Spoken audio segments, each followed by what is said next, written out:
बिस्मिल्लाहिर्रहमानिर्रहीम। आज हम स्टार्ट करेंगे नाइन्थ मैथ चैप्टर 12 के थ्योरम। ओके, तो पहला थ्योरम है जो आज हम वो डिस्कस करेंगे इस वीडियो में। फर्स्ट ऑफ ऑल हमें थ्योरम की स्टेटमेंट को समझना पड़ेगा कि वो इसकी स्टेटमेंट क्या है, वो थ्योरम वाला पूछ क्या रहा है, हमने वो हमें क्या बता रहा है, हमें उसको क्या प्रूव करके देना है। ठीक है, तो स्टेटमेंट को सबसे पहले पढ़ते हैं। एनी पॉइंट के कोई एक पॉइंट है on the right bisector, right bisector के ऊपर कोई भी एक पॉइंट है। अब इसमें दो चीज़ें आ गई हैं, एक आ गया नाम राइट का एंड एक आ गया बाइसेक्टर का। तो सबसे पहले हमें ये पता होना चाहिए कि राइट किसको कहते हैं एंड बाइसेक्टर किसको कहते हैं। ठीक है, तो चलिए ये पहले डिस्कस करते हैं कि what is right and what is bisector. अच्छा, राइट है ना, जो ये जो लफ्ज़ है राइट का, राइट का मतलब होता है 90 का एंगल। ठीक है, 90 डिग्री। एंड बाइसेक्टर है ना, जो ये दो लफ्ज़ों से निकल के बना है, एक है बाई एक है सेक्ट। बाई का मतलब होता है दो एंड सेक्ट का मतलब है उसको कट करना। ठीक है, तो बाई सेक्टर का मतलब हो गया है कि दो बराबर हिस्सों में कट करना। क्या है अगेन कि एनी पॉइंट, कोई एक पॉइंट है ऑन द राइट बाइसेक्टर, कहाँ पे, राइट बाइसेक्टर के ऊपर कोई भी एक पॉइंट है ऑफ लाइन सेगमेंट, एक लाइन सेगमेंट के। अब देखें थ्योरम वाला क्या कह रहा है, वो कह रहा है एक हमारे पास लाइन सेगमेंट है, हम सपोज कर लेते हैं वो लाइन सेगमेंट हमारे पास ए बी है। वो कहता है इसका राइट बाइसेक्टर है। क्या है इसका राइट बाइसेक्टर? राइट का मतलब होता है ऐसा बाइसेक्टर जो 90 का एंगल बनाए, ये एंगल 90 का है। और बाइसेक्ट का मतलब ये वाली लाइन ए बी है ना, ये इसको दो बराबर हिस्सों में तकसीम कर रही है, मतलब कि ये ए सी और बी सी का डिस्टेंस बराबर होंगे। ठीक है, वो कह रहा है उसके ऊपर कोई भी एक पॉइंट हो, जहाँ मर्जी, ये लाइन है ना, आप इसके ऊपर पॉइंट यहाँ ले सकते हो, यहाँ यहाँ या जहाँ मर्जी ले लें कोई पॉइंट, हम कहते हैं वो पॉइंट पी है। ये एल एम इसका बाइसेक्टर है, किसका, ए बी का, और उसके ऊपर कोई भी एक पॉइंट पी है। अब आगे ये अच्छा ना, थ्योरम की दो चीज़ें होती हैं, थ्योरम में दो हिस्से होते हैं, पहला हिस्सा उसका गिवन होता है और जो दूसरा हिस्सा होता है वो हमने प्रूव करना होता है।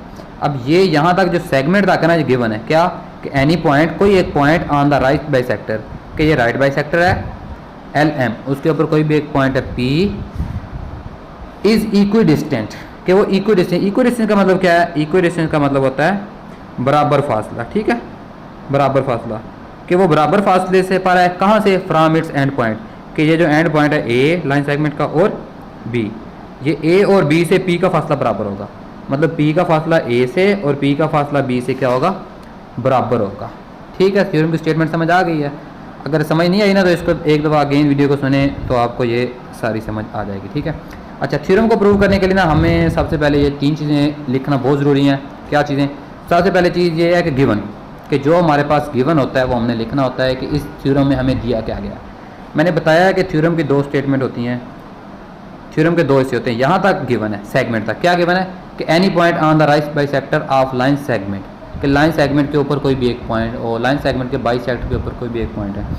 हम क्या है, ए बी एक हमने लाइन सेगमेंट ली थी, जो ऊपर ए बी एक लाइन सेगमेंट है, फिर एल एम उसका राइट बाइसेक्टर है, ये जो एल एम था ये उसका राइट बाइसेक्टर था, और उसके ऊपर पी मैंने कोई भी एक पॉइंट ले लिया। ठीक है, अच्छा, एक और, ये एल एम इस लाइन सेगमेंट को बाइसेक्ट कर रहा था, तो बाइसेक्ट का मतलब है दो बराबर हिस्सों में तकसीम करना। बराबर का मतलब है कि ये जो ए सी है ये डिस्टेंट और ये सी बी ये आपस में बराबर हो गए हैं। ठीक है, ये हमारे गिवन में आ गया कि ए सी ये इक्वल हो गया बी सी के, क्योंकि उसने बाइसेक्ट किया था, दो बराबर हिस्सों में काटा था, तो इधर वाला हिस्सा ये ए सी और ये बी सी ये बराबर। ठीक है, अब हमने प्रूव क्या करना है कि इस P का A से डिस्टेंस और B से डिस्टेंस बराबर होगा, ये हमने प्रूव करना है कि PA और PB इक्वल होंगे। ओके, अच्छा, थ्योरम को हम उस वक्त तक प्रूव नहीं कर सकते जब तक हम उसमें खुद से कोई ना कोई चीज़ कंस्ट्रक्ट ना करें।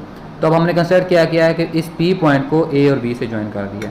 ये जो पॉइंट P है इसको ज्वाइन किया हमने A से, एंड P को हमने ज्वाइन किया B के साथ। ओके, ये जो जॉइन जो हम खुद से कंस्ट्रक्ट करते हैं उसको हम डॉटेड लाइन से शो करते हैं। ये थ्योरम की तीन मेन चीज़ें थी, एक हमारे पास गिवन था जो हमने प्रूव करना है वो, और जो हमने कंस्ट्रक्ट किया ये। अब आपको सारी चीज़ें समझ आ गई होगी। अब हम थ्योरम को प्रूव करने की तरफ चलते हैं। जब भी आप लोगों ने थ्योरम को प्रूव करना है तो उसमें ना एक स्टेटमेंट लिखनी है, एक रीजन, तो ये लिखते हैं जी। तो थ्योरम को प्रूव करने के लिए हमारे पास हमने दो बॉक्स बनाने हैं, पहले में हमने स्टेटमेंट लिखनी है और फिर इधर उसकी रीजन लिखनी है कि ये चीज़ हमने लिखी है तो ये क्यों लिखी है, ठीक है। अगेन मैं एक बार रिवाइज करवा रहा हूँ कि ये एक लाइन सेगमेंट है ए बी, ये उसका बाई सेक्टर है एल एम, और उसके ऊपर कोई भी एक पॉइंट पी है। हमने प्रूव यह करना है कि पी का ए से डिस्टेंस और पी का बी से डिस्टेंस बराबर है। अब देखें इधर हमारे पास दो ट्राइंगल बन चुकी हैं, कौन कौन सी, एक ये है पी ए सी, ठीक है ये, और एक पी सी बी, ये दो ट्राइंगल बन गई हैं। अब हम इन दो ट्राइंगल को लेके चलेंगे, कौन कौन सी, ये ट्राइंगल का सिंबल होता है triangle P C A and triangle P C B, इन दो ट्राइंगल को लेके चलेंगे हम, ठीक है। इन दो, क्योंकि ये देखें ना फिगर जो हमने बनाई है उसमें एक ये ट्राइंगल बन रही है और एक ये हमारे पास पी सी ए एंड ये हमारे पास है बी सी बी, ओके। इन दो ट्राइंगल को लेके चलते हैं तो फिर इसको थ्योरम को प्रूव करेंगे। फर्स्ट ऑफ ऑल इन दोनों ट्राइंगल में ये जो लाइन पी सी है ना, ये वाली, ये दोनों में है, कॉमन है, तो ये हम लिखेंगे क्या कि पी सी ये कॉन्ग्रुएंट है किसके, पी सी के, और ये दोनों में क्या है, कॉमन है। फर्स्ट ऑफ ऑल ये चीज़, ओके। ये देखें ये जो पी सी लाइन है ना, ये इस ट्राइंगल का हिस्सा भी है और इसका भी हिस्सा है, so that's why it's common in these two triangles, okay. And जब हमने कहा था कि ये वाला लाइन है इसको बाइसेक्ट करती है, तो बाइसेक्ट का मतलब ये वाला फासला और ये फासला बराबर हैं, ए सी और बी सी क्या हैं, इक्वल हैं, ए सी ये बराबर है बी सी के, और ये हमें क्या था, गिवन था, ओके।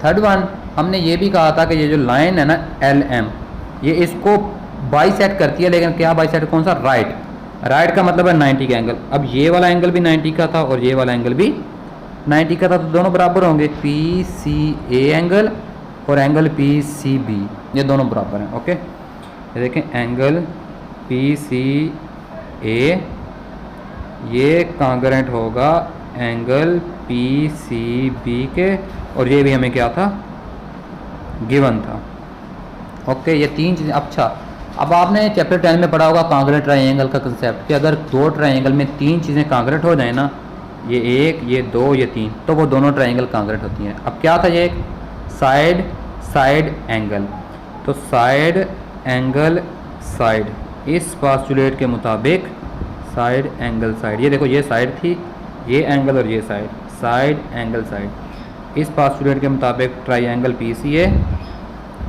ये कॉन्ग्रुएंट हो गई है ट्राइंगल पी सी बी के।